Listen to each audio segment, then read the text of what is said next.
கிறிஸ்துவுக்குள் அன்பானவர்களே, ஆண்டவரும் இரட்சகருமாகிய இயேசு கிறிஸ்துவின் இணையற்ற இன்ப நாமத்தில் அன்பின் வாழ்த்துக்கள்.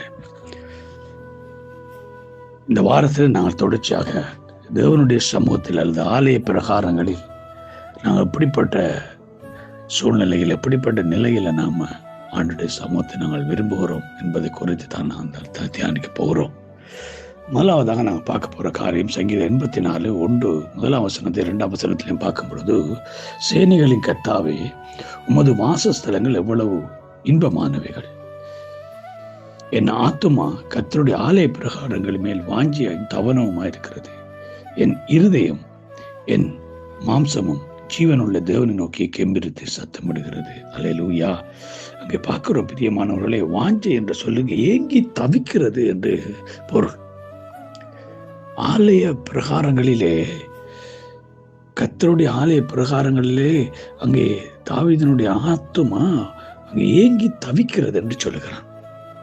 அன்றைக்கு நம்ம ஆண்டவருடைய சமூகத்துக்கு போறதுக்கு, ஆண்டவருடைய பாதத்தில் அமர்வதற்கு, ஆண்டவரை ஆராதிக்க செல்வதற்கு அப்படிப்பட்ட ஒரு தாகமும் அப்படிப்பட்ட ஒரு ஏக்கமும் இன்றைக்கு நமக்கு இருக்கிறதா? சில வேளைகளிலே நமக்கு வேலை இருக்குமா இருந்தால் அந்த வேலைக்கு நம்ம முக்கியத்துவம் கொடுக்கிறோம் ஆண்டவருடைய சமூகத்தை பார்க்கலாம்.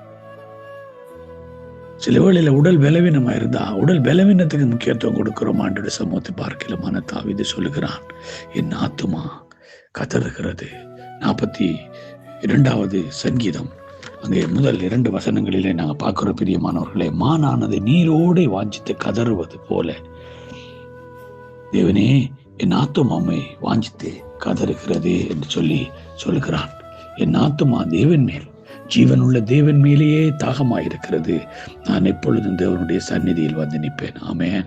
பாருங்க, அந்த மான் எப்படி நீரோடைகளை வாஞ்சித்து கதறி அங்கே வனாந்தரமான இடங்களில் அந்த கானல் நீரை நாடி ஓடி களைத்து போகிறதோ அதுபோல ஒரு தாகம், ஒரு தவிப்பு அங்கே தாவீது சொல்லுகிறான்.